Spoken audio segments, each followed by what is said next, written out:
My name is Bradley. My girlfriend's name is Catherine. The guy across from us, casually sipping his coffee like he doesn't have a care in the world, is Trevor. The three of us met freshman year, at some campus club event. College life brought us together. 4 years of classes, parties, late-night cramming, and for me, coding. By my junior year, I had developed a small mobile game. Although the game is not extremely popular, it still has a following on campus. It allows me to earn a little money. That's when Trevor stepped in. The guy had a gift for making connections and talking people into anything. Through him, I started dating Catherine. And from that moment on, Catherine kept dropping hints. She'd flash that sweet smile and say, "Brad, you're brilliant at coding. But Trevor's got a knack for business, and his family's got money. If the two of you team up and launch the game together, it'll finally get the attention it deserves. Real players. Real money." Then she'd lean in, just close enough to feel like a promise. "You want to marry me someday, don't you? We'll need a car. A house. A future. You can't do that with a college side hustle." At the time, it all made sense. But now I know better. Back then, I was completely swept up in Catherine's sweet talk. And the thing is, I really did love her. I wanted to marry her, build a life together. Trevor and I had always been close. Not just club buddies, he was the student body president, well-connected, charming, the kind of guy everyone wanted to be around. So when they both came to me with the idea of starting a company around my game, it felt like the perfect plan. I handed over the game for Trevor to manage. We even signed a contract. I came in as the technical founder, holding 50% of the company. Things took off fast. The game caught on and started spreading like wildfire. From a few thousand college kids playing it, we grew to over 10 million users in under 2 years. We even secured outside investment and scaled the company.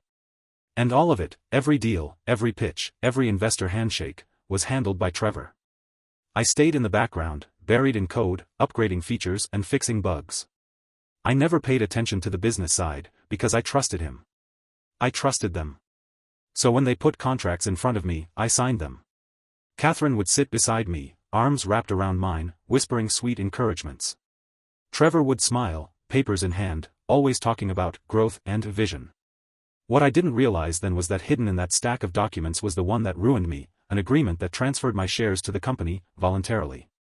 I signed it blindly.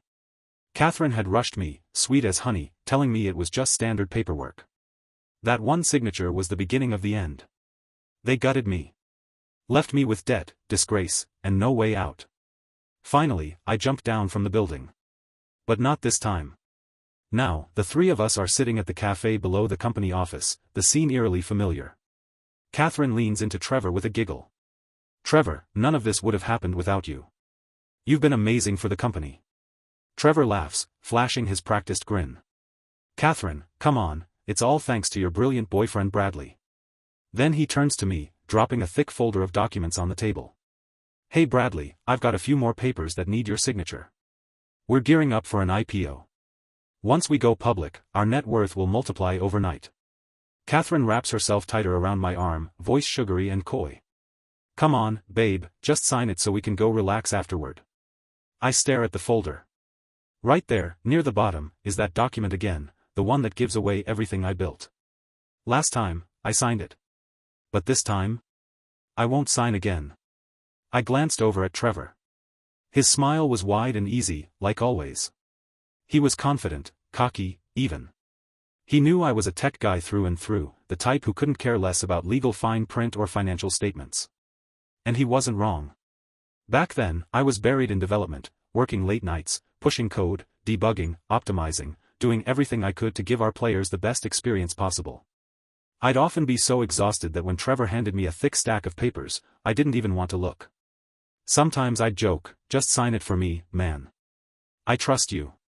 I used to say it all the time, "You take care of growth and strategy. I'll handle the gameplay experience." And to be fair, Trevor did handle the business side well. He was about to take us public. That was no small feat.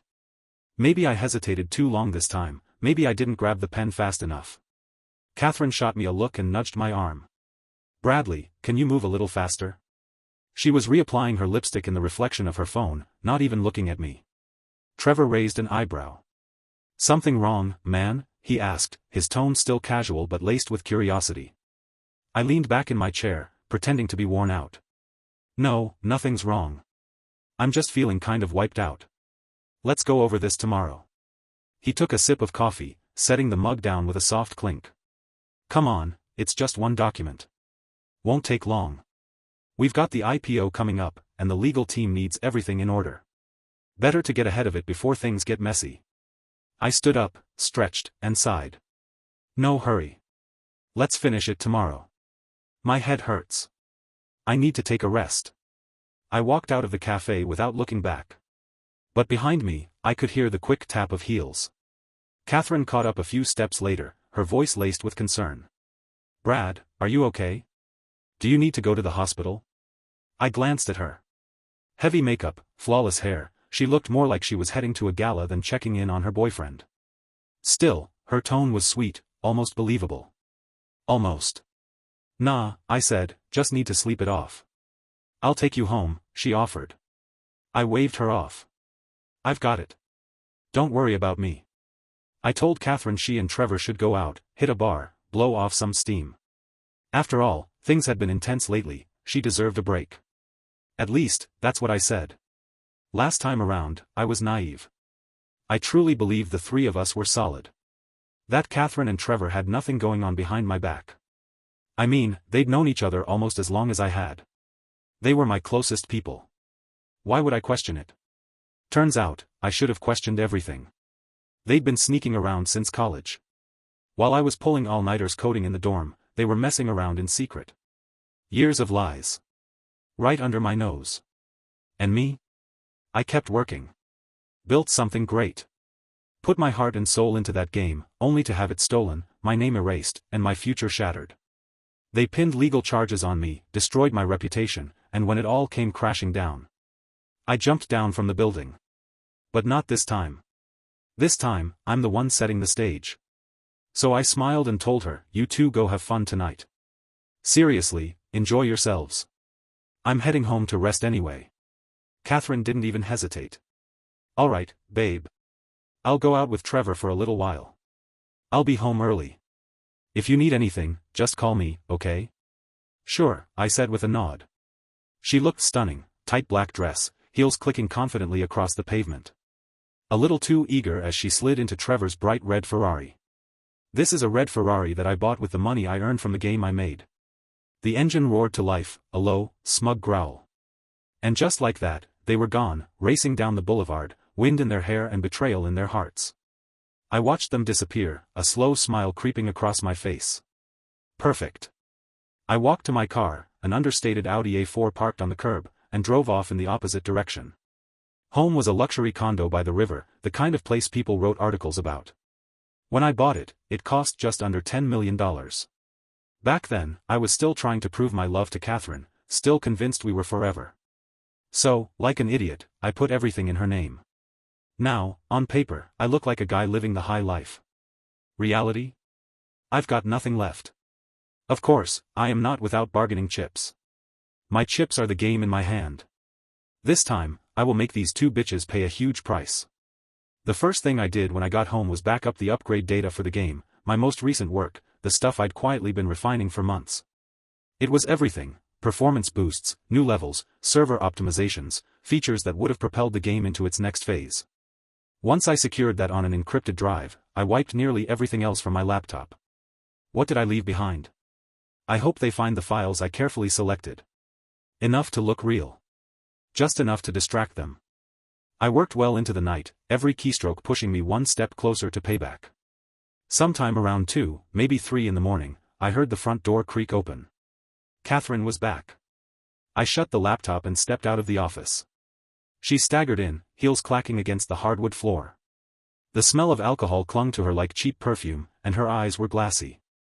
Her lipstick was smudged, and faint red marks trailed down her neck. I didn't need to ask what happened. The story was written all over her. My stomach turned, but I kept my expression flat.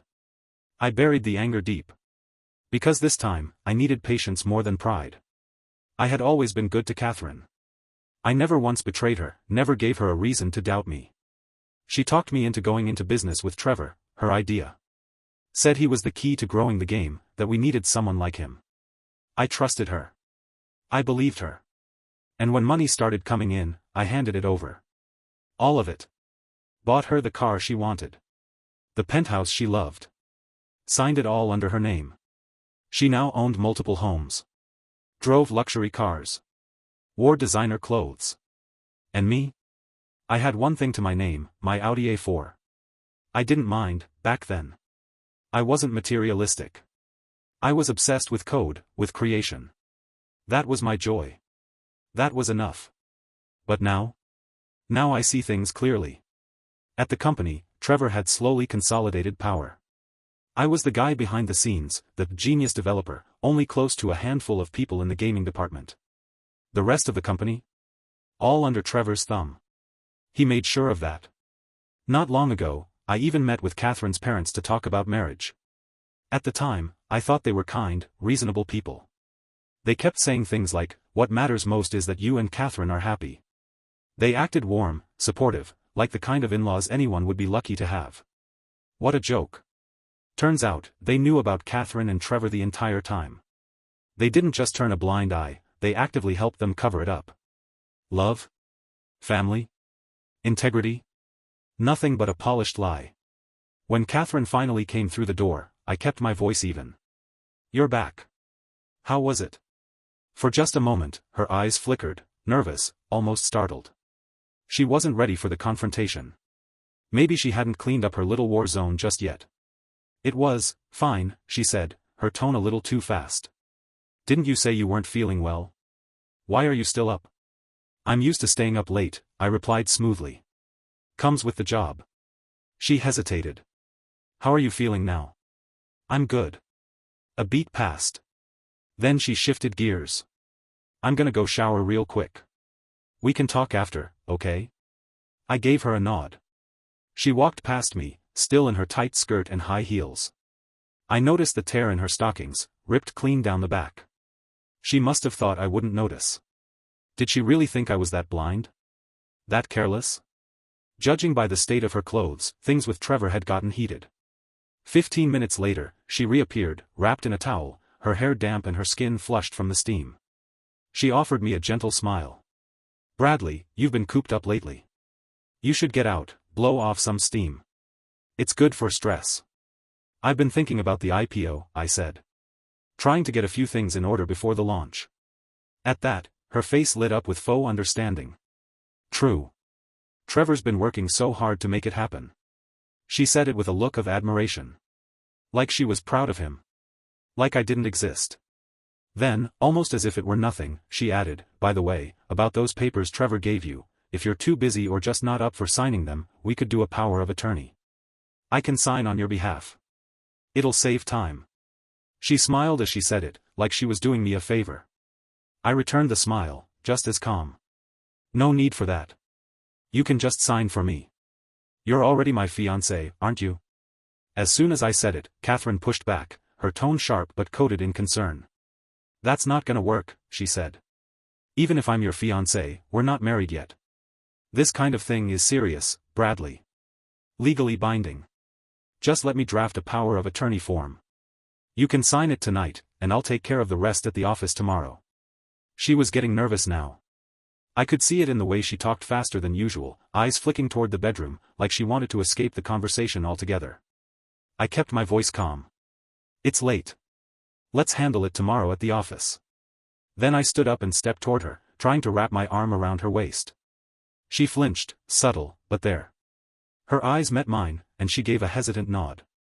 "All right." We walked toward the bedroom together. I wasn't expecting much, but I wanted to test something. A little pressure on the cracks to see where she'd split. As I reached for her again, she pulled the towel a little tighter around herself. "I'm just really tired," she said, her voice all soft and sweet. "Let's just sleep. Tomorrow's going to be a big day." She sounded caring, concerned, on the surface. But I could read between the lines. She didn't want me touching her. Not tonight. Because she just got out of Trevor's bed. I laid back on my side of the bed, cold amusement curling in my chest like smoke. So that's how far it's gone. She's loyal to Trevor now, even in the most physical ways. Won't even let me get close. I hadn't really planned on sleeping. But lying there beside her, the silence of the room pressing down on me, I realized I couldn't even pretend to rest. How could I sleep next to someone who helped drive me to suicide? She stole from me. Cheated on me. Played me for a fool. Then helped frame me, leaving me to take the fall while she walked away with everything. And now, here she was, breathing softly under my roof, on my bed, wrapped in a towel I bought, likely dreaming of him. At one point, my hand curled into a fist. I looked over at her, at the shadow of her form under the sheets. A dark impulse came over me, I could kill her now. But I exhaled slowly and let it pass. No. That would be too merciful. She doesn't deserve a quick ending. She deserves to feel what I felt. To watch everything she built crumble. To realize too late that the man she thought she outsmarted had never stopped playing the game. I knew then, I'd never get the original game back. Legally, it belonged to the company now. To them. But that didn't mean I had no options. In fact, a new idea was already starting to form in my mind. And this time, I wouldn't be the one caught off guard. The next morning, I woke up early. Just like I always did. I made breakfast, eggs, toast, coffee, the usual. Old habits die hard, I guess. Catherine shuffled out of the bedroom a little while later. We sat and ate together, like everything was perfectly normal. Over eggs and coffee, she reminded me, again, about the paperwork. Don't forget, she said lightly, first thing when we get to the office, those documents need your signature. The IPO's in a week. I nodded. Yeah. I know. That answer seemed to ease her a bit. She smiled, as if my compliance made her morning smoother. After we finished eating, something unexpected happened. She rode with me to work. Normally, she drove herself. In one of the fancy cars I paid for. But today, she got into my modest Audi A4, like we were still some perfectly in-sync couple. Maybe she thought sticking close to me would keep me calm. Maybe she didn't want to risk me backing out. Either way, it was a performance. And she played it well. She chatted during the ride, light things, scattered conversation meant to keep me at ease. I nodded occasionally, said just enough to keep her from noticing how detached I was. Because the seed of revenge has grown into a towering tree in my heart. I used to be a tech geek, and even an honest person in their eyes. A guy with good intentions and no backbone. That's why they thought they could get away with it. I used to believe in them. Love them. And they buried me for it. But that version of me died the moment I hit the pavement. The man driving this car now? He's not the same. When we pulled into the company parking lot, I didn't expect what I saw next. Trevor was already there. Waiting for me. Not in his office. Not in a meeting room. But right there, in my work zone, like a wolf guarding a fresh kill. He looked sharp as hell in a tailored suit, hair slicked back, face practically glowing with confidence. Probably been up since dawn, prepping for the moment I'd hand over the last of my rights. One signature, and everything I built would belong to him. Along with a generous side dish of debt. He wasn't just smart. He was ruthless. Bradley, there you are, he called out, stepping toward me with open arms like we were old buddies. I gave him a cool smile. I'm on time, right? Didn't realize I was late. My eyes caught his as he glanced at Catherine. She'd gone all out today, tight blouse, short skirt, stilettos clicking across the tile like she owned the place. Definitely dressed to be noticed. Trevor's eyes lingered a little too long. And just like that, they exchanged a look. A quick flicker of something between them, shared history, shared secrets. They thought I couldn't see it. They thought I was still the old me. I'm laughing in my heart. Because I saw everything. And I'd already made my move. Of course, I pretended not to notice a thing. I let the moment pass, like I hadn't seen the way his eyes lingered on Catherine. Like I hadn't caught the silent exchange between them. When I responded with that cool little jab about being on time, Trevor paused, just for a beat. Like I'd caught him off guard. He glanced down at his wrist, adjusting the limited edition Patek Philippe watch he loved to brag about.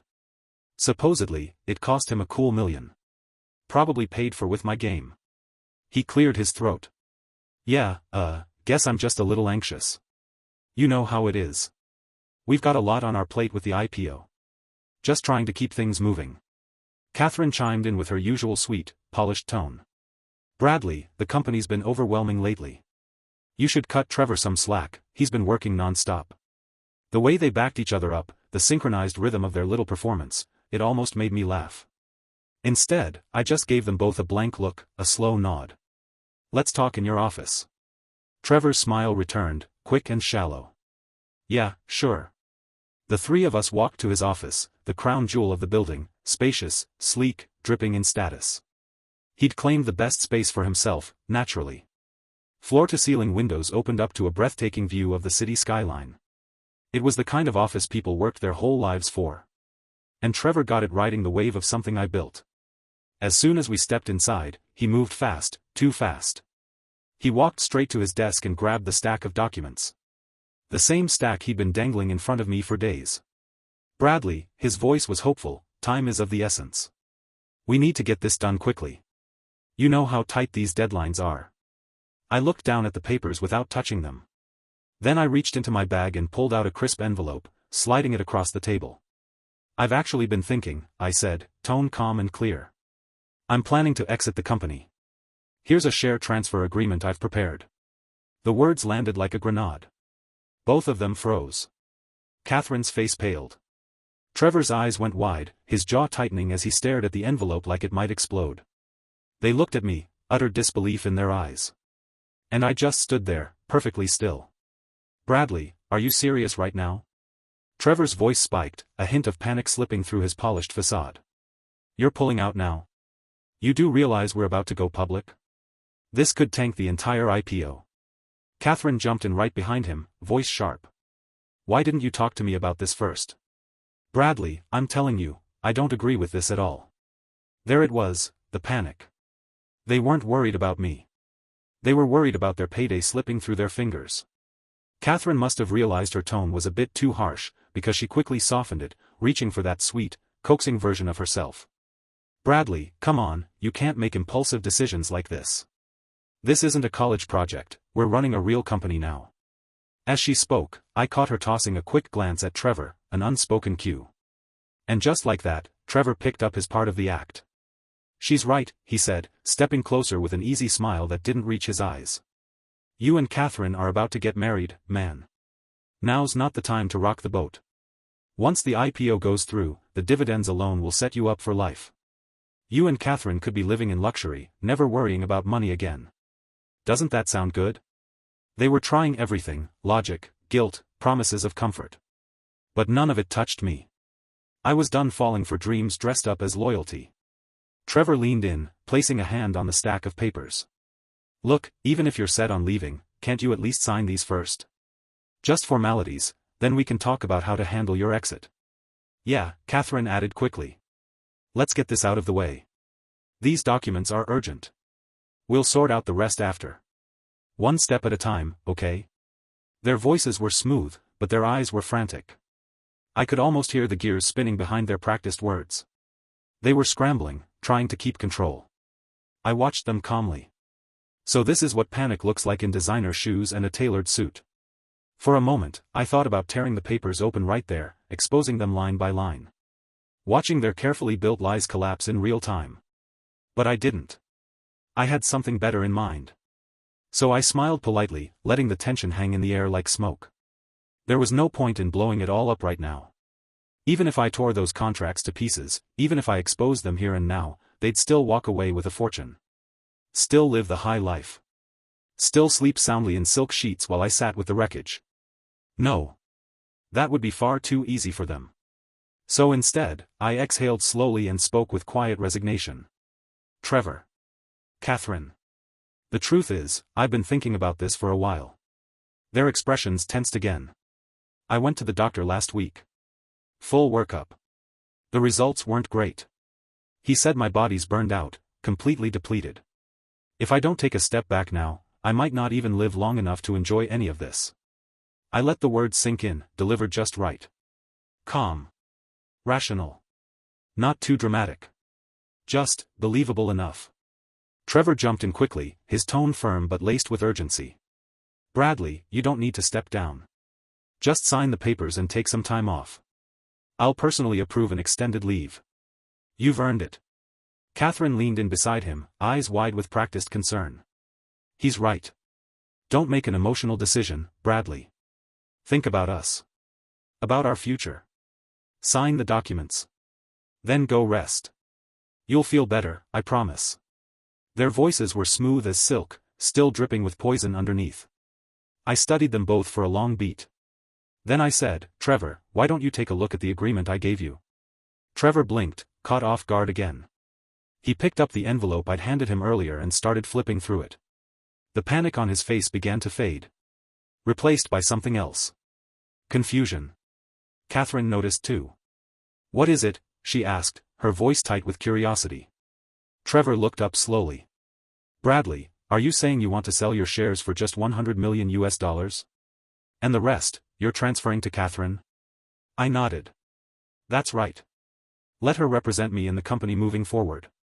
There was a moment of stunned silence. Then Catherine lit up like a Christmas tree. Are you serious? She gasped. Bradley, wow, I don't even know what to say. I'm so touched. I smiled gently, like a man giving a final gift to the woman he loved. It's nothing, I said. We're about to get married, right? What's mine is yours. And honestly, I need to step back for a while. Focus on my health. Let you two carry the company forward. Trevor and Catherine exchanged a look, one of gleeful relief. Victory glittered in their eyes. They thought they'd won. They clearly hadn't expected this. Me, voluntarily handing over my shares? Especially with the company's IPO valuing it north of $10 billion? Trevor must have been doing cartwheels in his mind. And Catherine? That smug glow on her face said it all. They thought they'd won. Trevor cleared his throat, pretending to keep things formal. All right, if you're sure, then I guess I'll go ahead and sign this. Sign it, I said, my tone calm and even. But I want that money wired into my account immediately, I added, tapping the table lightly. Call it our wedding fund. Trevor nodded quickly. Of course. I'll have finance initiate the transfer right away. Then he hesitated for a beat, shooting me a sideways glance. Just to confirm, do you want the money sent to your account, or should we wire it to Catherine? Catherine stiffened. She didn't say anything, but the tension in her shoulders, the way she looked at me with those big hopeful eyes, it said enough. She wanted that money in her hands. Right then and there, I cursed Trevor silently. The greedy bastard couldn't even let me keep a single billion-dollar bone. He was trying to push the money to Catherine, probably so they could box me out before I ever saw a cent. Disgusting. Both of them. I smiled tightly. Let's send it to my account. I've got something special planned for Catherine. Can't surprise her without a little cash, right? A flicker of disappointment crossed her face. It was gone in an instant, but I caught it. Just enough to know where her heart really was. That's fine too, Trevor said, shrugging. He picked up the phone, called finance, and issued the transfer order like it was nothing. And then I signed the agreement. Just like that. Trevor exhaled hard the second my pen hit the page, like he'd been holding his breath the whole time. Catherine, too. They both looked relieved. Triumphant. I gave a short, dry chuckle. So I guess I don't need to sign those other documents anymore? Trevor hesitated, clearly unsure whether to push it. No. No, that won't be necessary.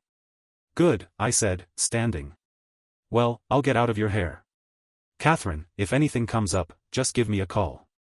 Of course, she said, all sugar and sparkle.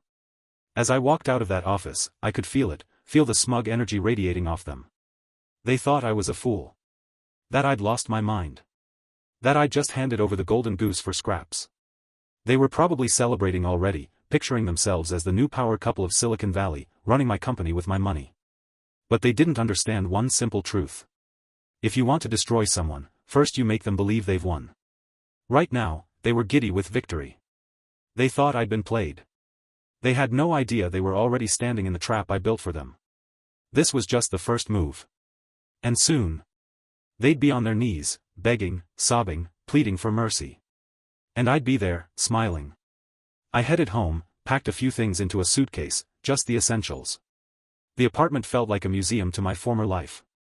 Every corner echoed the years I'd burned away building the company, every room haunted by late-night coding sessions and caffeine-fueled marathons. Ever since graduation, my entire world had been that game. I hadn't taken a real break in years, no vacations, no weekends off, no downtime. But now? Now I was free. And I figured, what better way to start this new chapter than with a little vacation? Let Trevor and Catherine think I was off licking my wounds. In reality, I was just setting the stage. I knew exactly what was coming. The IPO was right around the corner, and Trevor needed to dazzle investors. To do that, he had one job: boost the game's numbers, fast. His plan? Launch the new character. The one I spent months designing. Even before release, teasers for this character had been trickling out, concept art, data leaks, skill previews. The buzz was enormous. Forums were on fire, fans speculated endlessly, and major gaming influencers had already posted breakdown videos with millions of views. Hype levels? Off the charts. The launch of this character wasn't just an update. It was an event. It was Trevor's golden ticket to inflate numbers, impress Wall Street, and make the company look like the hottest thing in the market. I even heard through the grapevine that the marketing team had planned a full-scale launch event: press, influencers, live streams. They were rolling out merch, limited edition skins, partnerships with big names in gaming. Classic Trevor. He might be a snake, but the man knew how to sell a show. After I finished packing, I sent a short text to Catherine. Tell her I'm going on vacation. No response. I booked a last-minute flight to Miami, grabbed a beachfront suite, and shut everything off: phone, email, even notifications from the dev server. Then I laid back on the crisp hotel sheets, cracked the balcony door, and let the warm ocean breeze wash over me. For the first time in years, I let myself breathe. But even as I closed my eyes, the storm I'd unleashed was already building. By the time the sun dipped below the horizon, I still hadn't heard a word from Catherine. No surprise there. She and Trevor were probably clinking champagne glasses right about now, toasting to their brilliance. In their minds, they'd won. I'd handed them everything: shares, control, the future, wrapped up in a shiny little bow, and walked away with just a fraction of what I was owed. They were probably laughing behind my back, calling me a fool. The idiot who gave up billions for a measly $100 million. I stared at my phone, the screen glowing dimly in the dark hotel room. And that's when another name popped up. Raymond. A stream of messages. Bro, are you out of your mind? You left? Like, for real left? Bradley. What the hell are you thinking? Then came the calls.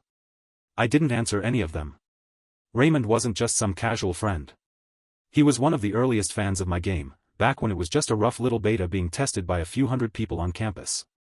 We met online, bonding over bugs and game mechanics. Eventually, we met in person. And to my surprise, he wasn't just a fan, he was connected. Wealthy family. Ivy League education. When he graduated, his family gave him a generous startup capital, tens of millions of dollars. But he wasn't some spoiled trust fund kid. He had drive. Vision. In just a few years, he'd built his own online empire. Scaled fast. Made real money. And more importantly, he respected my work. He never stopped trying to recruit me. Over the years, I'd gotten text after text from him. Trevor's a snake. You know that, right? Dude, he's screwing you. 50%? For all your work? Come build something with me. I'll give you 90% of the company. I'll take 10 and stay out of your way. Let's build something legendary. Something that actually means something. He always said it wasn't about the money. It was about making a game that changed the industry. A game people would talk about for decades. Back then, I brushed him off with polite thank yous and vague excuses. I still believed in Trevor. Still trusted Catherine. Still thought I was building a life with her. I'd been planning a wedding, not a war. And now? Now I was finally seeing the truth. And maybe, it was time to text Raymond back. When I was about to jump from the building, Raymond called and asked if I needed help. If he can help, he will help me. But by then I had lost all hope. After being betrayed by my most trusted friend and the person I loved, I had a complete mental breakdown and jumped off a building to my death. Now, thinking back on that, on how he still tried when everyone else vanished, I felt something stir deep in my chest. Something real. Something I hadn't felt in a long time. Gratitude. Raymond didn't owe me anything. He wasn't part of my inner circle. He didn't use me, lie to me, or ride my coattails. He just saw me. And he showed up. So I picked up my phone and dialed his number. He answered on the first ring. Bradley. Finally. You picked up. Dude, what the hell happened? Why'd you walk away from the company? I kept my voice light. Nothing dramatic. Just burned out. Needed a break. Taking some time to clear my head. "You're on vacation?" he asked, sounding halfway between skeptical and impressed. "Where are you right now?" "I'm coming to you. I've actually got something important to talk to you about." "If it's about starting a gaming company again, forget it," I said with a laugh. "Don't waste your time flying just to pitch me again." Raymond didn't miss a beat. "No. Not about work. Just something you need to hear. Something I don't think you know yet." I paused, curiosity flickering to life. "All right. I'm in Miami." There was a short silence. "Wait, you're in Miami?" he said, suddenly energized. "Why didn't you say so? I've got a beachfront villa out there. Full ocean view, smart locks, infinity pool, the works." He spoke like it was no big deal. Like owning a luxury property in Miami was just something people did. "Forget about that restaurant," he said, already starting texting. "I just texted you the address and access code. Just pack your things and head over. I'll be on the next flight." Typical Raymond, over the top, generous to a fault, and not one to take no for an answer. But I had to admit, the timing couldn't have been better. After I hung up, Raymond arrived in Miami less than 3 hours later. The guy was always fast, but this time, he moved like it was personal. He stepped into the villa, sunglasses still on, and before we even sat down, he started venting.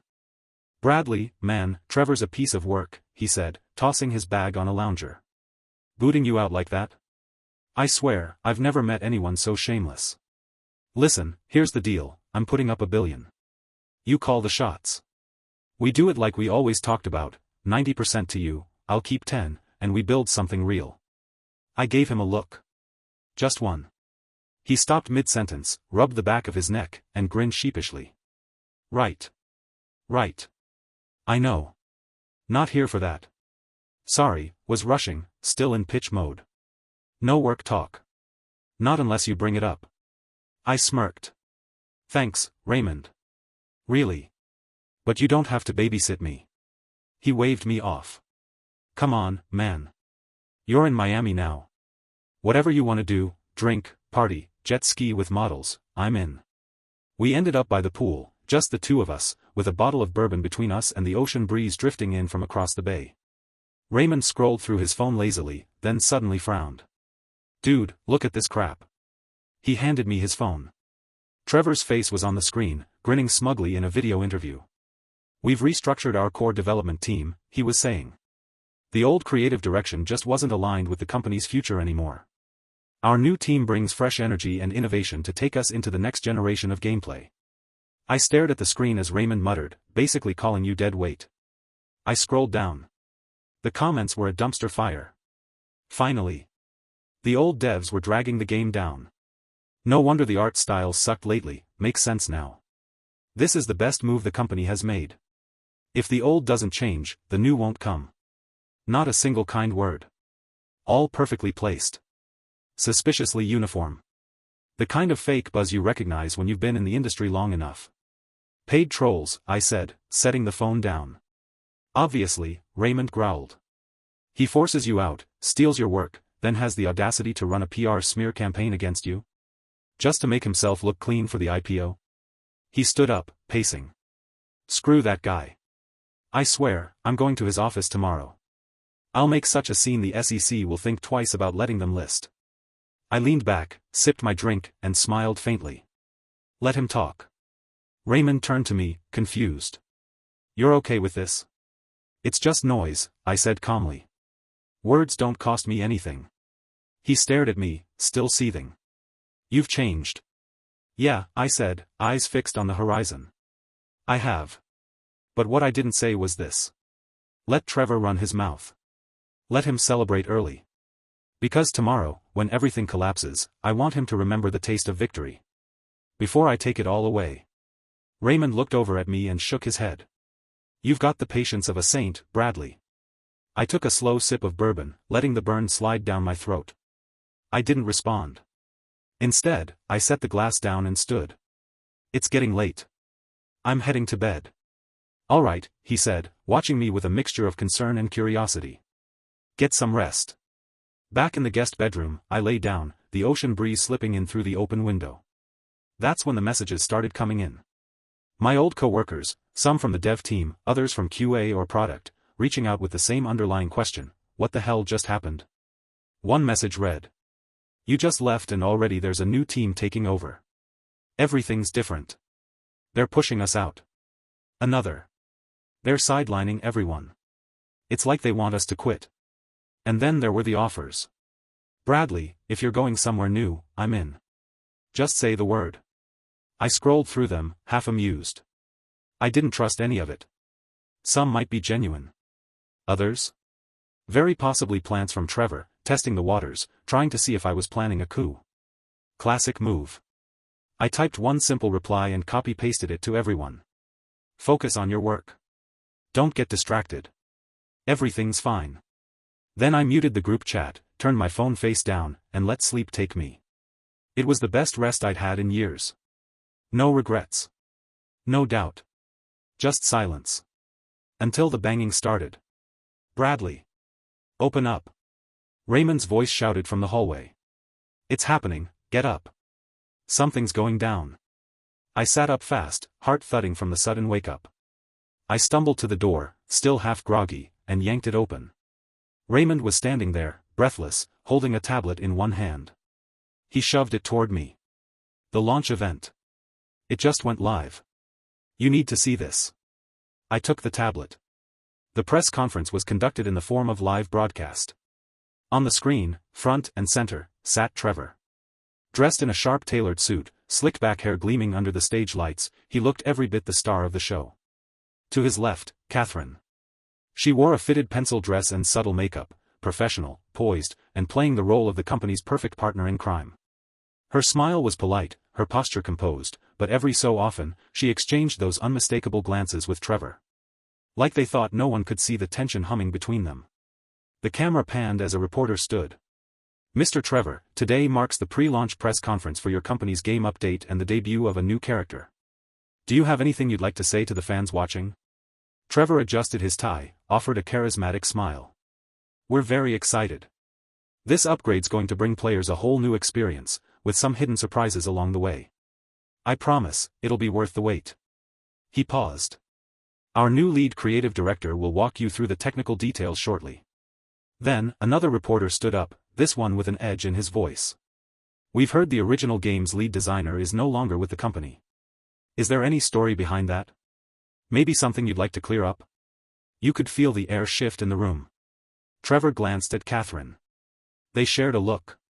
Trevor gave a slight, knowing smile. I'll let Catherine explain that one. Catherine took the mic with practiced ease, turning toward the cameras like she'd been rehearsing this moment for days. It's actually pretty simple, she said, her voice calm, almost sweet. With the company preparing to go public, we realized that some aspects of our creative direction needed to evolve. The former lead designer, while talented, had a more outdated approach. It didn't align with the company's future. There was something in her tone. A hint of smugness. A quiet dagger dipped in sugar. The room stirred with murmurs, and the live stream chat lit up. Wait, that doesn't make sense. The new update was designed months ago by the original team. Isn't that the same character that was teased before the guy left? This sounds like textbook backstabbing. So they used his work, then pushed him out? Corporate snakes. Unbelievable. Then came the counterpoints, almost too conveniently. You guys don't know what goes on behind closed doors. If the old designer was so great, why did they replace him? It's a business. People get replaced. Grow up. I sat still, the tablet balanced in my lap, watching it all unfold like a play I'd written months ago. Raymond glanced at me, eyebrows raised. Bradley, not to pry, but, are you and your girlfriend going through something I don't know about? I knew what Raymond was getting at. If Catherine and I hadn't fallen out, if there hadn't been something, she wouldn't be out here dragging my name through the mud on a live stream. He was still fuming, jaw tight, fists clenched as he stared at the screen. If Trevor had been the one saying it, Raymond probably would have smashed the tablet in half by now. But it had come from Catherine. And that, somehow, made it worse. I glanced over at him and said quietly, I left the company, Raymond. They need a narrative. Something that makes sense to the outside world. He scoffed, shaking his head. That's what they went with? Please. Don't tell me you think Catherine came up with this on her own. This has Trevor written all over it. His voice was tight with frustration. But he didn't know what I knew. Didn't know the full story. And I didn't bother explaining. Not yet. Let them talk. Let them bask in their cleverness. I was patient. The next reporter stood up, young, sharp-eyed, clearly not afraid to poke the bear. So, just to clarify, are you saying the former lead designer was fired? That landed hard. Even through the live stream, you could feel the tension in the room shift. Catherine turned to Trevor again. Another exchange of looks. Then she leaned forward and took the mic, her voice laced with a perfectly balanced mix of condescension and calm. We didn't have a choice, she said. Our priority is to deliver the best possible experience for our players. If that means letting go of people who are no longer contributing at the level we need, so be it. My hand tightened around the armrest. She said it like it was nothing. Like I was just a piece of outdated code they'd finally debugged and deleted. Raymond muttered a curse under his breath. Jesus. She really said that. I didn't respond. I was too busy watching the chat explode. She's got a point. The old dev team was dragging things down. Hope the new designer brings back some soul to the game. Heard the new guys from Europe, dude's a legend. Good riddance to the last guy. Game's been mid for months. The comments had turned fully one-sided. Raymond slammed his hand against the armrest. This is insane. I can't just sit here and watch them rewrite history like this. You walked away, and now they're painting it like you were kicked out? Before I could say anything, he was already on his phone, thumbs flying across the screen. I leaned over and saw his name pop up in the live stream chat. That's a lie. He resigned. The real story is not what they're telling you. I know the guy they're talking about, and this is pure spin. But it didn't matter. His comments sank into the endless scroll of the feed like drops of water in an ocean. They were instantly buried beneath a flood of pre-written praise, curated outrage, and choreographed applause. Still, Raymond kept trying. Then came the shift. A new voice. A sharper question. Ms. Catherine, a reporter called from the back, there are rumors circulating that you and the former lead designer were in a romantic relationship. Would you care to comment? And if that's true, don't you think your earlier remarks were unnecessarily harsh? Catherine's expression flickered, just for a second. A crack in the mask. But she quickly collected herself, straightening her shoulders as she delivered her rebuttal in that same carefully neutral tone. I'm not sure where you heard that rumor, she said quietly. But let me be clear, this event was about our company. My personal life had nothing to do with it. But since you asked, I won't go into details, he and I are just colleagues. That's all. And it hit me harder than I expected. Even knowing everything, even knowing what she was and what she did, it still stung. Not because I wanted her back. But because in front of millions of viewers, she erased me. Years of memories. Raymond looked over at me, eyes wide with disbelief. Bradley, wait, when the hell did you guys break up? I gave him a look. Since when did you turn into a gossip columnist? Realizing he'd overstepped, he raised both hands in apology and shut up. I didn't want to hear any more. I reached over and closed the tablet. The screen went black. Raymond looked like he still wanted to say something, but to his credit, he read the room. Bradley. I'm serious. When all this blows over, I'll introduce you to someone better. Hell, I'll line up 5 girls, smarter, funnier, no backstabbing tendencies. I didn't even crack a smile. I'm fine, I said quietly. Just give me a minute. He hesitated, then gave a short nod and left the room, closing the door behind him. The silence settled in. After Raymond left the room, I sat in silence for a while. Then, I reached into my bag and pulled out a portable hard drive, small, nondescript, but holding everything that mattered. I plugged it into my laptop. On that drive was something no one else had seen, a prototype of my new game. Rough, unfinished, but alive. It had the bones. The world. The spark. I'd started working on it in secret, long before everything fell apart. Originally, it was supposed to be a surprise. A gift to unveil after the IPO, proof that I wasn't just a one-hit wonder. But I never got the chance.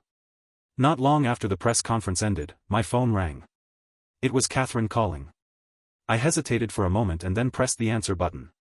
Her voice came through sharp and smug, like a blade she didn't bother hiding anymore. Bradley Vanderbilt, she said, using my full name like a lawyer about to read a verdict. I'm sure you watched the live stream. There was an arrogance to her tone. A triumphant sort of chill. She wasn't calling to talk. She was calling to win. I said flatly. Why? She exhaled through a smirk I couldn't see but could hear. I'm just calling to make it official. We're done. I didn't expect you to be so aimless, Bradley. No ambition. No direction. Now that you've left the company, there's nothing tying us together. No future. No shared vision. You get what I'm saying? She didn't sugarcoat it. Didn't try to ease the blow. Just laid it out like a spreadsheet, clean, cold, efficient. If this had been the first time, if I were still the man from my past life, I might have shattered. But I wasn't that man anymore. And she had no idea. I let out a short laugh. Quiet. Amused. I didn't even bother pretending to be hurt. She hadn't even finished her sentence when I cut her off. Fine. I agree. There was a beat of silence on the other end, just a few seconds, but long enough to tell she hadn't expected me to cave that easily. Bradley, she said, her voice tightening, don't you have anything else to say? What's there to say? I replied, my tone ice cold. You want to break up? Fine. We're done. From now on, we have no relationship anymore. I ended the call. I had barely taken my finger off the screen when her name lit up again. Another call. I sighed and answered. Well, she said, her tone already shifting into something more transactional, since we're over, the cars and the house, those are mine now, right? Yeah. I hung up again. The truth was, everything was already in her name. We were never married, so legally, it wasn't community property. Even if I tried to fight for it, I wouldn't win. And honestly, I didn't care enough to try. I shut off my phone and turned to my laptop. I have a game that I need to finish. This was something I'd been building for nearly a year. Every line of code, every design element, I'd poured myself into it. And now, with nothing holding me back, I had 3 uninterrupted days to throw myself into it completely. Raymond called me during that time, trying to drag me out of the apartment. Said he had a bunch of hot, young girls lined up to help me. I turned him down. Every time. 3 days later, it was done. That same day, Trevor and Catherine's gaming company went public. They rang the opening bell, launched a major game update, and unveiled new characters. Their company valuation skyrocketed, over $10 billion by the end of the day. They were the talk of the industry. Everyone was singing their praises. And me? That was the day I soft-launched my game. I invited a few old friends from the forums to help beta test. They played for an hour or two, and the feedback came in fast. This is so interesting. When will it be officially released? Once this goes live, it's gonna blow up. Reading through their feedback, a faint smile tugged at the corners of my mouth. I typed out a quick response, telling them the game wasn't quite finished yet. Give it a few days, I wrote. You'll probably run into a few bugs, I'm still working out the kinks. They messaged back almost immediately, asking if I could send out more beta keys. They wanted to share the game with their friends. I paused for a second, then nodded to myself and generated a batch of invite codes. Sent them out. After that, I let out a long breath, the kind that comes when your brain finally releases the tension it's been holding onto for days. I collapsed onto the bed and drifted off without even realizing it. No clue how long I'd been out when my phone started ringing. I reached for it blindly and hit accept. It was Raymond. What are you up to? He asked. Sleeping, I muttered, voice still thick with sleep. Sleeping? Come on, man. It's a perfect day. Get your ass out of bed and meet me at the beach. I didn't have anything urgent going on, so I figured, why not? We met near the docks. The sea breeze carried that familiar salty tang, fresh and sharp in the afternoon sun. A sleek yacht bobbed gently in the harbor. Raymond must have thought I'd been holed up for too long and decided it was time for an intervention. He'd called in half the city, it seemed, music, drinks, a yacht party in full swing, packed with beautiful people dressed like they were already halfway to summer. But that scene wasn't for me. I spotted a fishing rod off to the side, and without a word, walked up to the deck and cast a line into the water. Let them party. I just needed some quiet and the sound of the waves. Staring out at the endless stretch of ocean under an impossibly blue sky, I felt the weight on my shoulders ease for the first time in days. Raymond came over not long after, carrying a glass of whiskey. Here, Bradley, he said, handing it to me. Drink a little.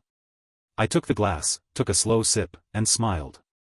Thanks, Raymond. You really didn't have to go through the trouble. He grinned. It's nothing. As long as you're enjoying yourself, that's what matters. He kept smiling at me in this oddly intense way, like he was waiting for something. I raised an eyebrow. Okay, why are you looking at me like that?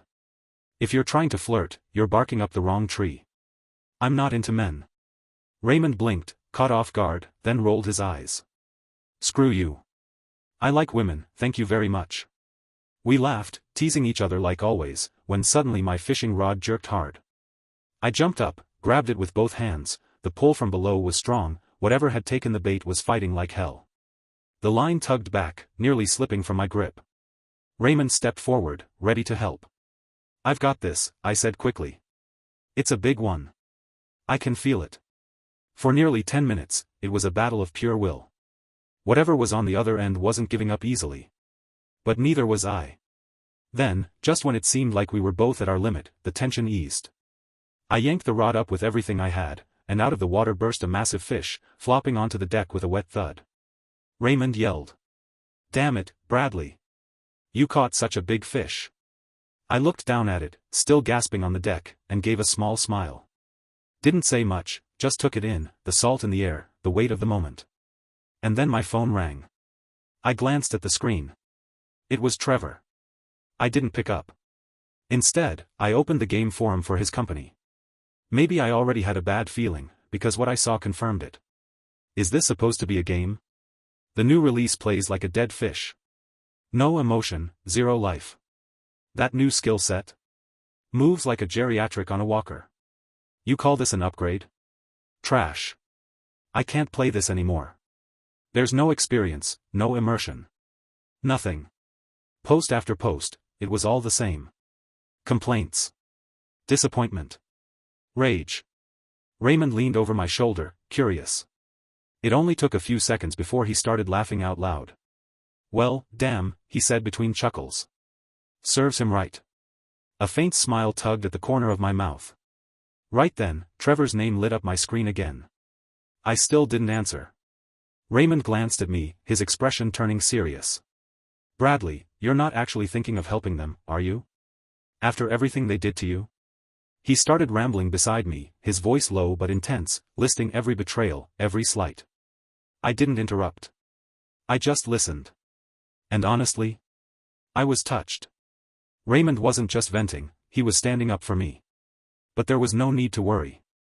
I wasn't about to help them. Not a chance. Because all of this? The backlash they were facing, it was my doing. My plan. They'd been so desperate to push me out, so eager to ride the wave of their upcoming IPO, they never once thought the tide might turn. Now it had. Trevor called again. Then again. I ignored them all. And then Catherine called. This time, I hesitated. Just for a second. Then I hit accept. Her voice was sharp, rushed. Bradley, where are you? You need to get back here. Now. What's going on? I asked, even though I already knew. The game's crashing. It's full of bugs. I don't care where you are, just get your ass back and fix this. That commanding tone, like I was still on their payroll. I let the silence stretch for a beat. Then I let out a quiet, amused scoff. Ms. Catherine, I think you're forgetting something. I was fired, remember? You might want to double-check who you're calling. She didn't miss a beat. Bradley, this isn't the time for ego. The game is falling apart, and so is the company. This was your baby, your vision. You really want to watch it burn? Yes, I said evenly. But I don't have custody anymore. You took it away, remember? And I'm not your employee. Whatever mess you're in, it's got nothing to do with me. And with that, I ended the call. Raymond immediately gave me a big thumbs up. Bradley, that was perfect. Seriously. That's exactly how you handle people like them. So damn satisfying. I gave a faint shrug, the corners of my mouth barely moving. But before I could even pocket my phone, it rang again. Catherine. Again. I answered, mostly out of curiosity. Bradley, she said right away, her tone softening like she was trying to slip into some kind of emotional appeal. I know breaking up with you and saying those things at the launch event was wrong. I shouldn't have done it. But now isn't the time for you to sulk. Come on, even if we broke up, you, me, and Trevor, we're still friends, right? And when friends are in trouble, you help them out, don't you? She kept rambling, trying every trick in the book, hoping to guilt me back into their mess. I didn't respond. Then I heard another voice on the line, let me talk to him. A pause, and then Trevor came on. His voice was lower, more measured, trying to sound reasonable. Bradley, he began, I admit, what Catherine said at the press conference was out of line. And as the CEO, I should have stepped in. That's on me. I take full responsibility, and I want to offer you a sincere apology on both our behalves. I'm sorry. I couldn't help the cold laugh that rose in my throat. Sorry? Now he was playing the peacemaker. Still performing, even when the stage is burning down. I know the breakup with Catherine hit you hard, Trevor continued, still in that practiced, placating tone. And look, maybe I can help you two work things out. But right now, with the company just going public and the game causing a stock drop, we need to pull together. I'm asking you to think about the bigger picture here. I didn't even flinch. Trevor, your bigger picture isn't mine. Whatever happens to the company, it's none of my concern. If it tanks, it tanks. And as for getting back with Catherine? I scoffed. That breakup was the best thing that ever happened to me. Getting back together? Not a chance. Before Trevor could get a word in, Catherine's voice cut through from the other end, sharp and shaken.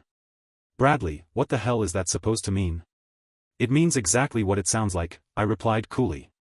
Without missing a beat, she snapped, I dumped you, remember? I left you. I don't have time for your drama, I said flatly. I'm hanging up. Then came Trevor's voice, strained and defensive. Bradley, do you really have to burn it all down like this? I didn't do anything, I shot back, my patience gone. You really think without you, the company, or the game, is screwed? You think we can't fix this? His tone dropped, low and menacing. If your team's so damn capable, then tell your lead designer to fix the damn game. And with that, I hung up. No hesitation. No second thoughts. Raymond laughed and gave an exaggerated thumbs up. Damn, that's cool. I love it. He tapped on his phone, eyes gleaming. I just checked their stock, it's tanked hard. I'll hit up some friends in the media, make sure this gets the coverage it deserves. That smug, mischievous grin spread across his face, and I didn't stop him. This was part of the plan. Every piece falling into place. A few calls later, the story exploded. What had started as whispers in niche forums was now a wildfire across the internet. It was chaos. And it was only getting started. Players who had stuck with the game couldn't hold back their disappointment. Social media was flooded with posts like, thought this new update would bring surprises, turns out it just brought nightmares. The launch event was all hype. Now it's just a joke. Compared to the original lead designer, this is night and day. And not in a good way. Please bring back the old designer, or I'm deleting this thing for good. The backlash hit Trevor's company hard. So hard, in fact, they were forced to shut down the game's servers entirely.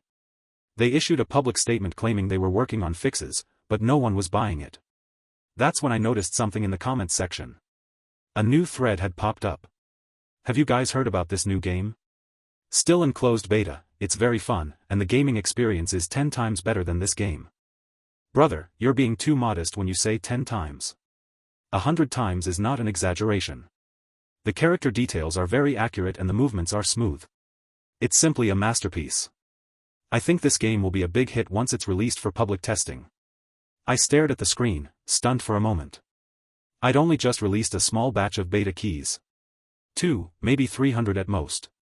I opened the game forum and saw that the person to whom I had given the beta code had found me again and said, "Brother, your game is so awesome that people are paying high prices for the beta code. The price of one beta code has even been hyped up to $1,000. I replied, "Hey, just so you know, that key I gave you wasn't meant to be resold." He shot back with a voice message.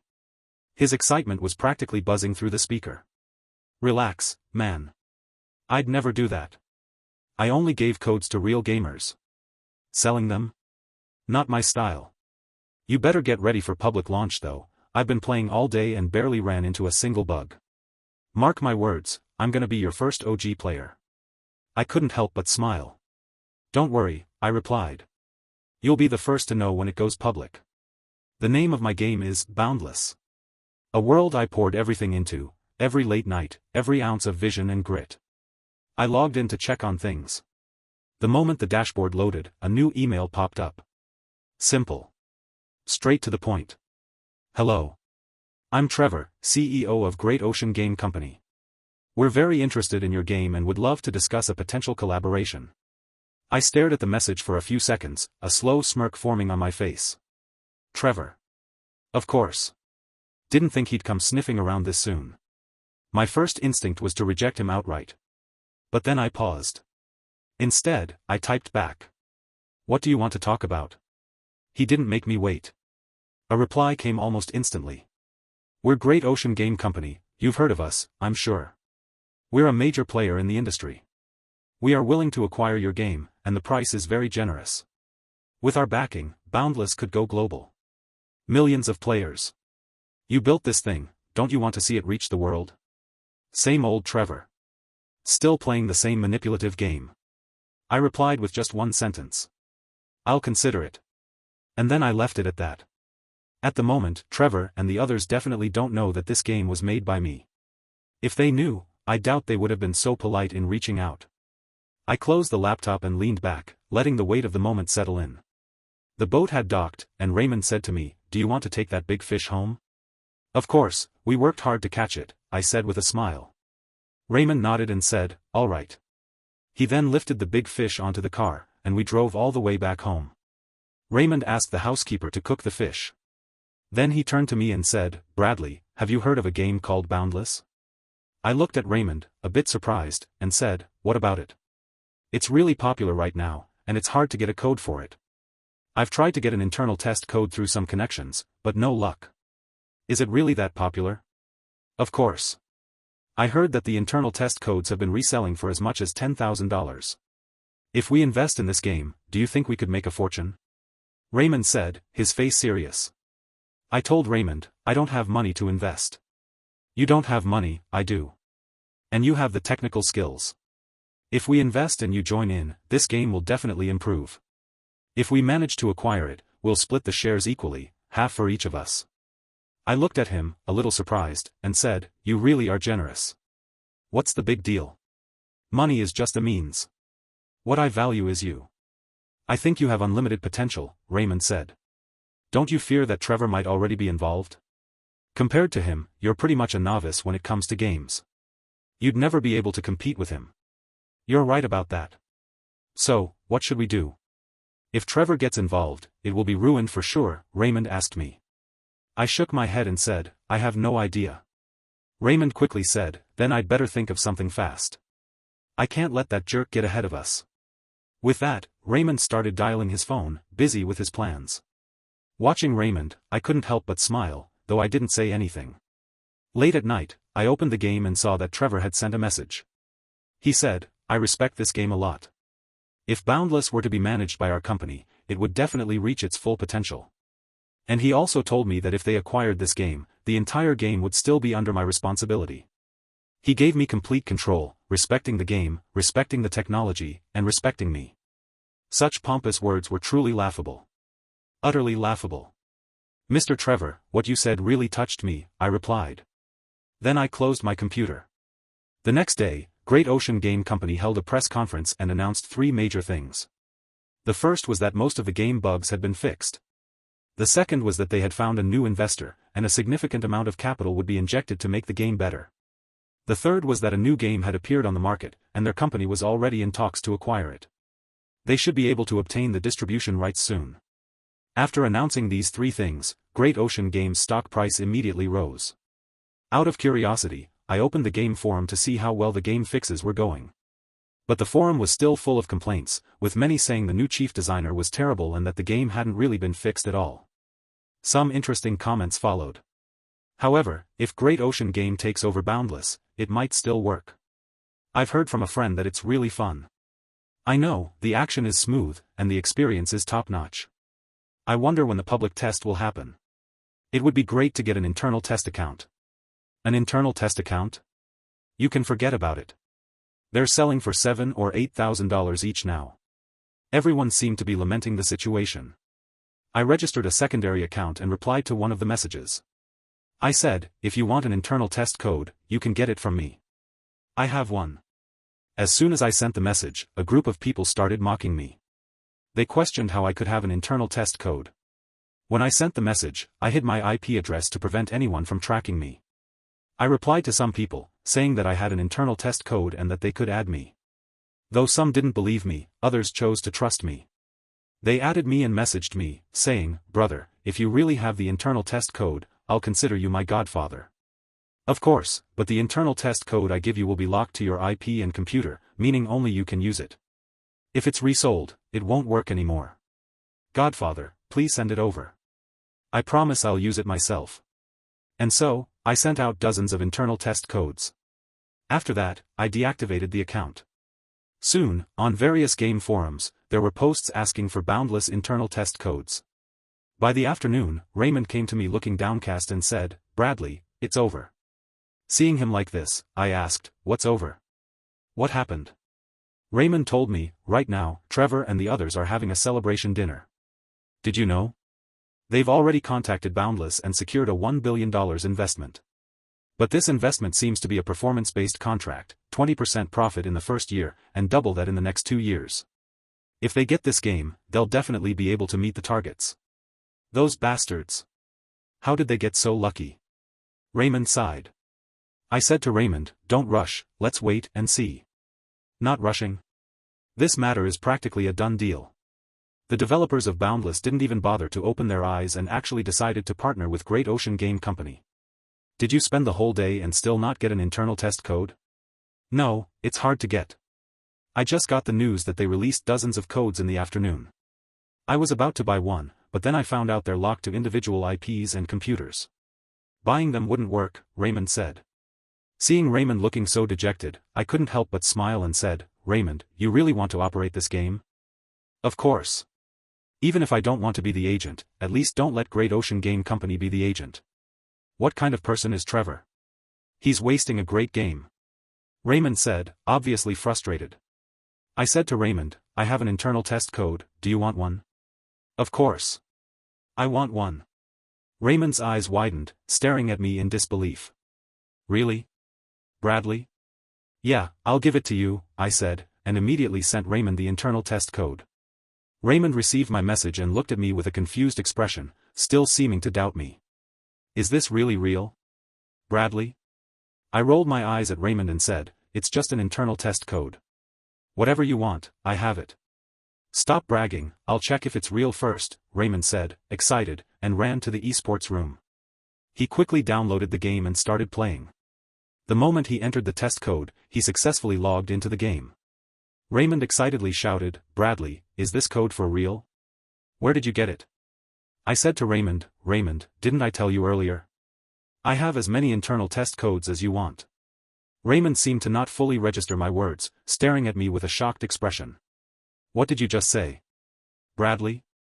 I didn't respond, instead, I changed the topic and said, forget it if you didn't hear. I turned and walked toward the living room.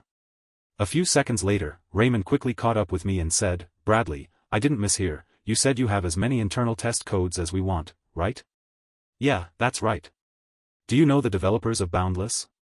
I thought, with your resources as a game development expert, we could contact them quickly and maybe even get the investment and operating rights first, Raymond said, his eyes shining, as if he saw hope.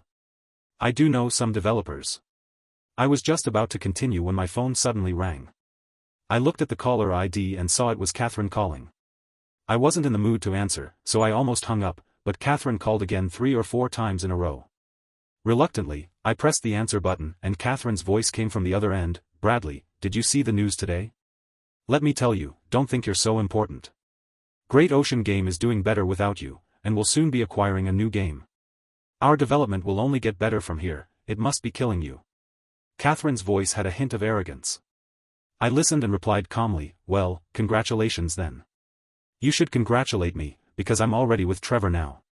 Oh, wait, I've been with Trevor for a long time, actually since college, back then. I could hear the drunkenness in Catherine's voice, clearly, she had been drinking quite a bit. Although I didn't know what she was going to say next. I quietly pressed the record button. Her voice continued from the other side. Back then, I was with Trevor, and when Trevor took an interest in your game, he asked me to be with you. Over the years, we've been together without you knowing, doing so many things behind your back. Bradley, you must be really angry now, right? You must be so pissed off. I'm not angry, I replied. Impossible, you must be so furious, but you can't do anything about it, right? You can only rage helplessly. Listening to Catherine's ridiculous voice, I was at a loss for words. Oh, I still have plenty of intimate photos of us. Let me send you some, just to make you mad. Soon, she sent the photos, all of them intimate pictures with Trevor. I didn't expect Catherine, drunk, to do something so laughable. I saved the photos one by one without saying anything. She continued, Bradley, now you realize what a ridiculous person you are, right? You're just a clown, garbage. She cursed me, bragging as if she were the winner. After hearing her, my heart sank. In my past life, they were indeed the winners, and they ruthlessly pushed me, the loser, off the cliff.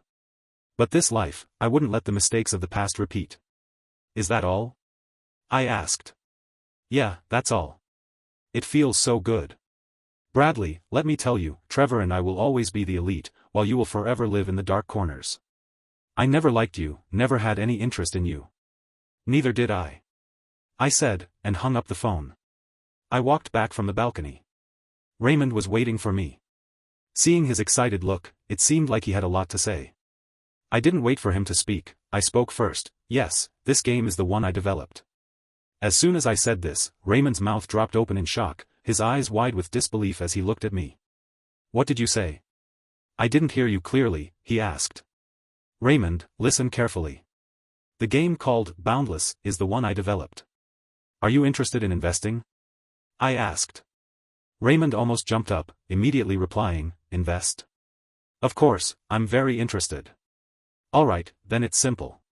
You need to organize a team, develop the mobile version, and in a week, launch the PC version for public testing, I said.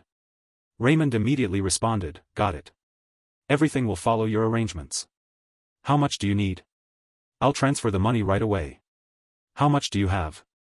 I asked. I have $300 million in cash in my account right now. Alright, first register a company, then transfer all the money to the company's account. Also, I need to assemble a team. No problem, I'll just provide the money, and you handle everything.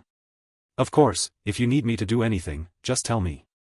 I'll cooperate with you, Raymond said quickly, as if afraid I might change my mind. Then let's go to sleep for now, I said.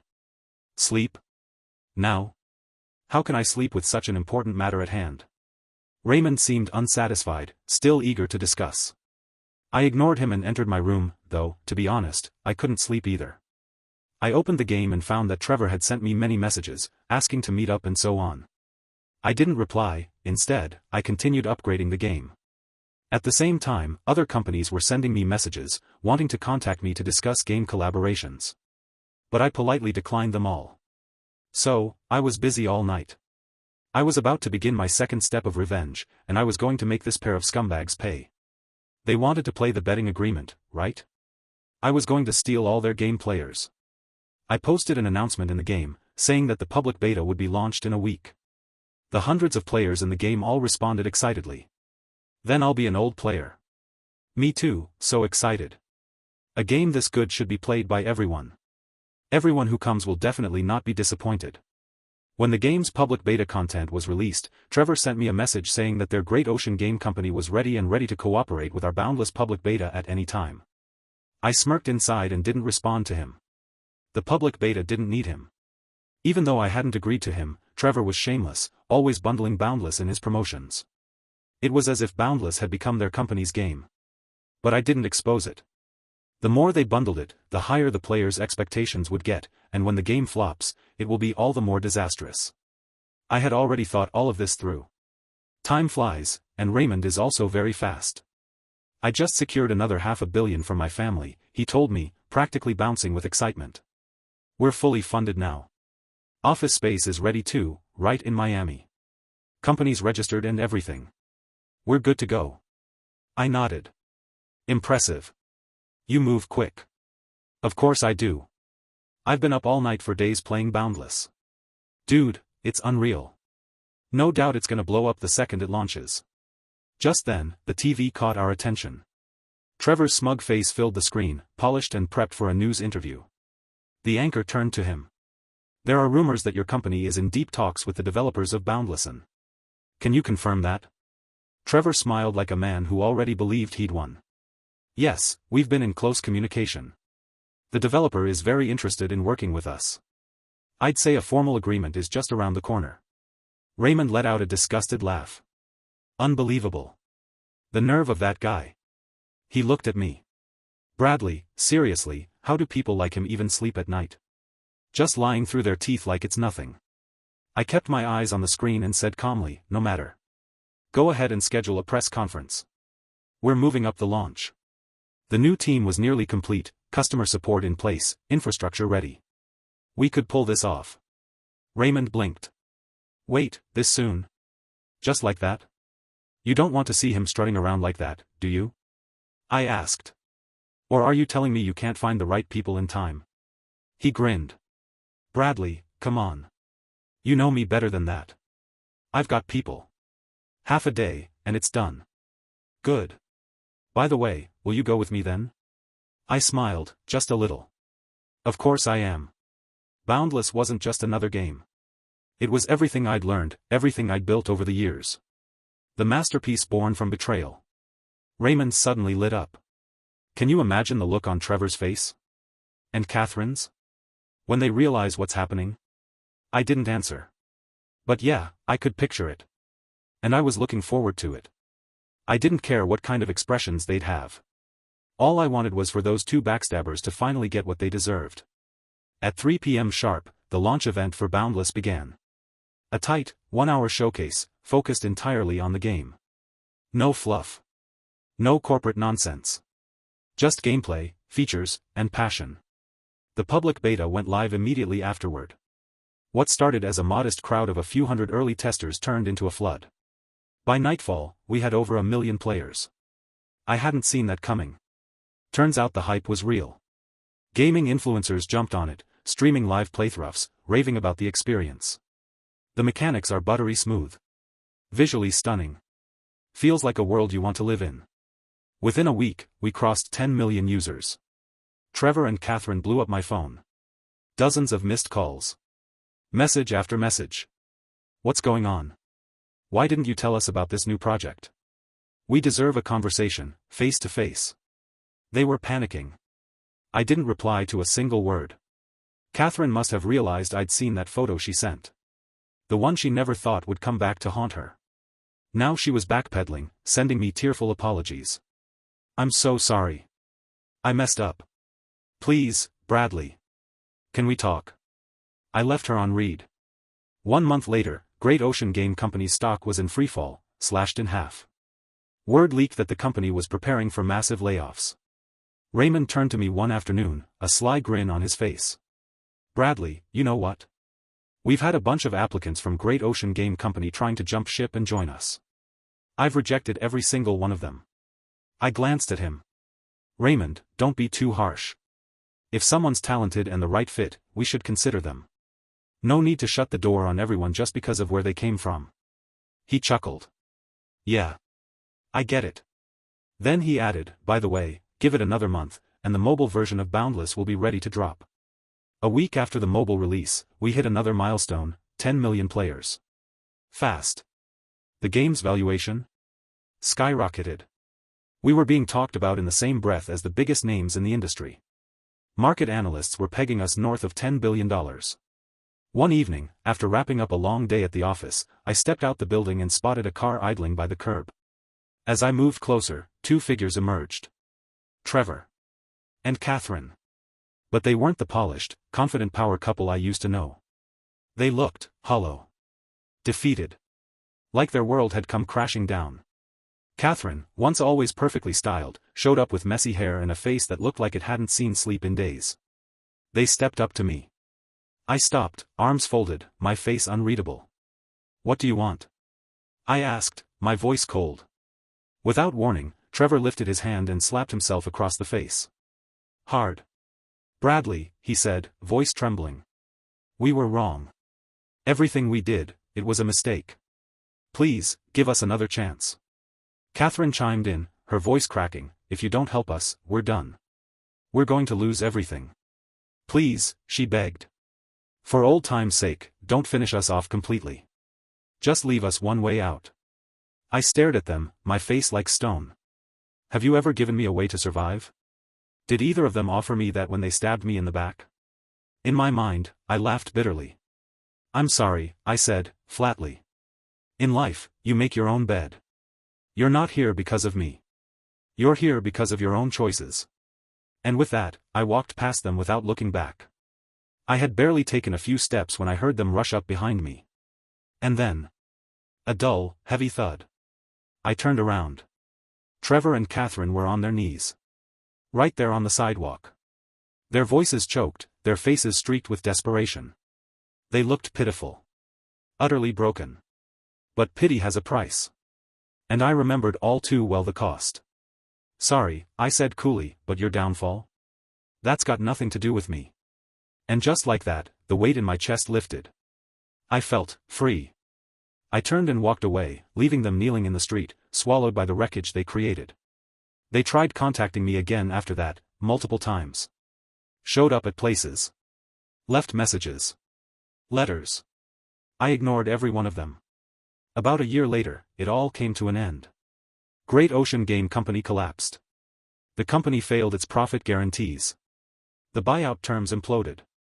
And the debt came crashing down. Trevor, unable to withstand the pressure, took his own life. Catherine, cracked under the weight. The breakdown was severe. She ended up in a psychiatric facility. When I heard the news, I felt nothing. No sorrow. No satisfaction. Just quiet certainty. They got exactly what they deserved.